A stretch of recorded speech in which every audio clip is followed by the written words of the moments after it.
Chers compatriotes, la situation sociopolitique et économique du pays, le dysfonctionnement des institutions républicaines, l'instrumentalisation de la justice, le piétinement des droits des citoyens, l'irrespect des principes démocratiques, la politisation à outrance de l'administration publique, la gabegie financière, la pauvreté et la corruption endémique ont émené l'armée républicaine de Guinée à travers le Comité national du rassemblement et du développement, CNRD, à prendre ses responsabilités vis-à-vis du peuple souverain de Guinée et dans sa totalité.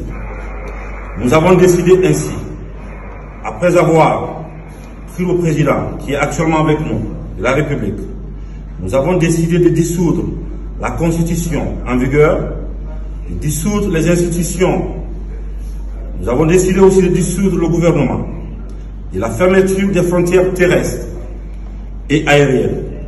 Nous appelons nos frères d'armes à l'unité afin de répondre aux aspirations légitimes du peuple de Guinée. Nous les invitons également chacun, à ce qui le concerne, de rester dans les casernes et continuer leurs activités régaliennes. Nous n'avons pas, on ne va pas reprendre les erreurs du passé. Nous allons nous concentrer.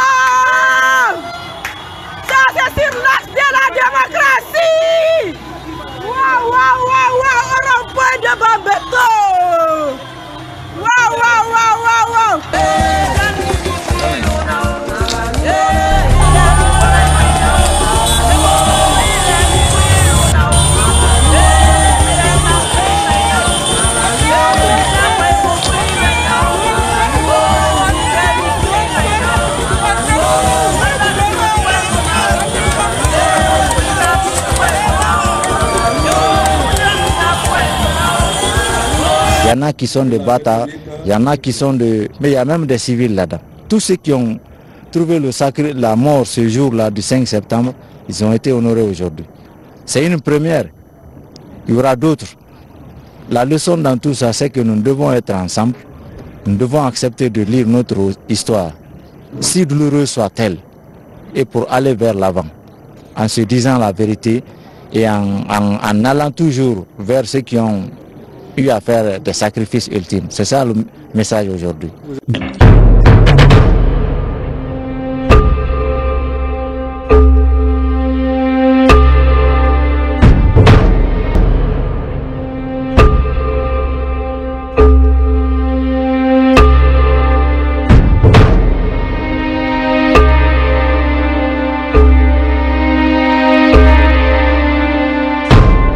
Le 3 avril 1984, à la prise du pouvoir, il s'est révélé comme un homme de paix.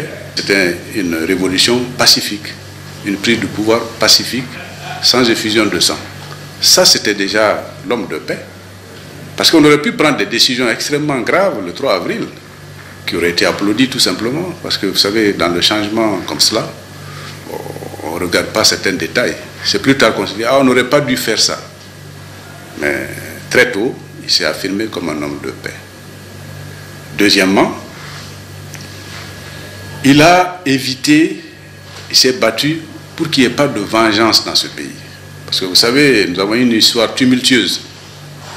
Et beaucoup de gens qui avaient perdu les leurs, n'est-ce pas, au cours de différents complots, avaient des idées presque de revanche.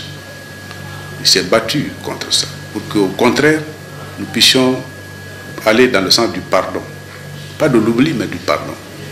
Pour conserver justement la paix sociale dans ce pays. Afin qu'on regarde l'avenir avec plus de sérénité, qu'on construise l'avenir de la Guinée. Ça, c'est un acte de paix.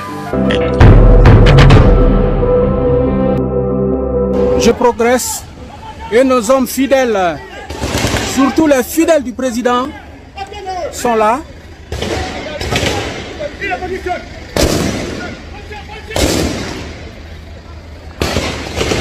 Vous entendez? Vous entendez?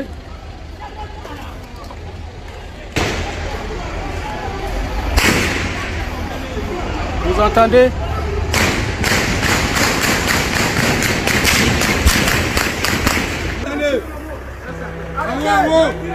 Arrêtez! Il y a quelqu'un là qui est le fondeur. Tout le monde n'a qu'à toucher. Toucher.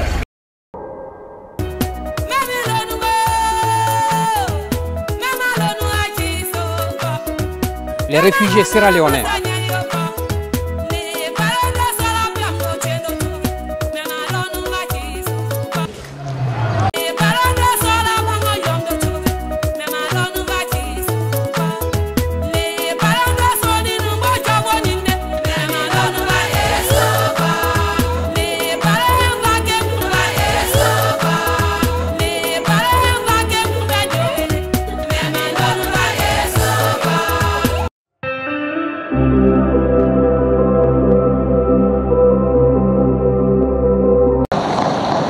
Des soldats des forces spéciales prennent position autour du palais présidentiel. À cette heure, les putschistes détiennent déjà le président Alpha Condé. Mais les combats ne sont pas terminés. Voilà, vous entendez des coups de feu donc qui sont tirés. Des coups de feu, nous entendons des coups de feu qui... Ce jour-là, Moussa Moïse est aux premières loges, juste derrière les militaires qui viennent de prendre le pouvoir. Il a presque tout vu, sauf les victimes, des soldats de la garde présidentielle tués pendant l'assaut. Son caméraman n'a pas été autorisé à filmer les corps qui ont depuis disparu. Personne ne sait où ils ont été enterrés. Je n'ai pas vu les victimes tomber, mais le colonel, selon des sources sûres, a rassuré tout le monde que les victimes, et de son côté et du côté de la garde présidentielle, seraient traitées de la même manière. C'est-à-dire que même les éléments des forces spéciales n'ont pas été rendus, les corps n'ont pas été rendus à leur famille. La junte a tout fait pour cacher les corps des victimes.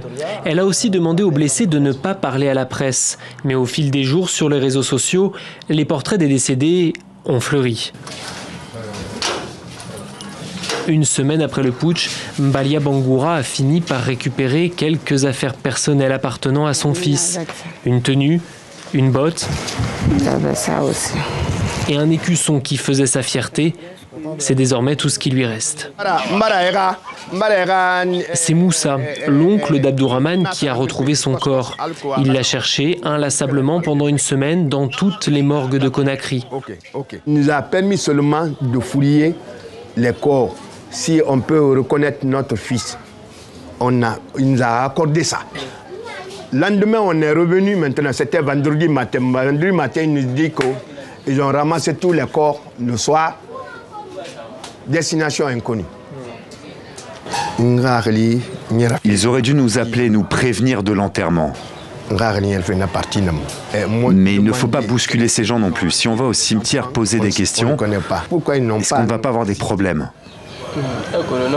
C'est pas compliqué. On va au cimetière, on demande. On dit qu'on a entendu des rumeurs, que l'on veut vérifier parce qu'on n'a pas assisté à l'enterrement, c'est tout. Parce que tu n'as pas assisté. Après discussion, la famille accepte que nous les accompagnions jusqu'au cimetière où les corps auraient été enterrés.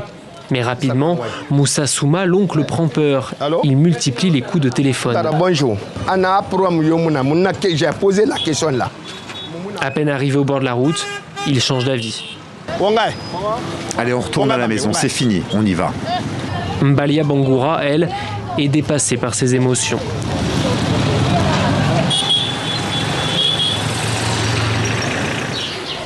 Le lendemain matin, nous retrouvons Tierno.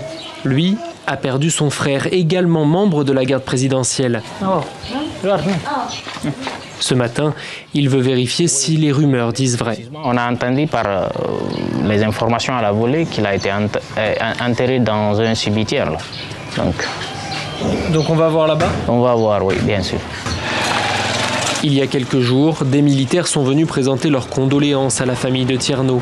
Et ils ne sont pas venus les mains vides. Riz, huile, condiments et un peu moins de 500 € en guise de dédommagement. La même visite a été rendue à toutes les familles que nous avons contactées. Pour Tierno, c'est d'autant plus incompréhensible. Des morts, mais toujours pas de corps. Le gardien du cimetière est catégorique, aucun militaire n'a été enterré ici. Si tu n'envoies pas la déclaration ici, tu n'as pas le droit d'enterrer ici. Si je n'ai pas de papier, je ne peux rien justifier. Pas de papier, pas de traces. Pourtant, à la sortie, Tierno est reconnu par un homme et sa version des faits est différente. Il était également à la morgue quelques jours plus tôt et serait un membre de l'ex-garde présidentielle. C'est lui, au pantalon rouge. Oui, ça va. Toi aussi, tu avais ton là-bas, non? Oui, on les a tous enterrés. Enterrés, mais où? Pourquoi entretenir le mystère sur l'emplacement des corps? Les nouvelles autorités n'ont jamais répondu à nos questions à ce sujet.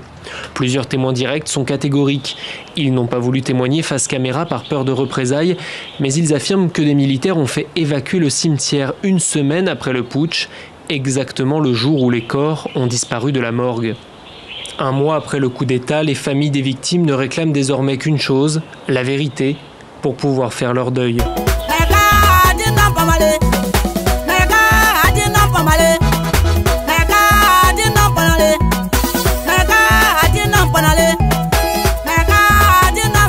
C'est de me dire tous les jours, en tant que citoyen, en tant que Guinéen, surtout en tant qu'être humain, qu'on ne peut pas, on peut pas minimiser la vie humaine. Et lorsqu'on minimise la vie humaine, on détruit tout. La cérémonie qui vient de se passer est pleine de signification.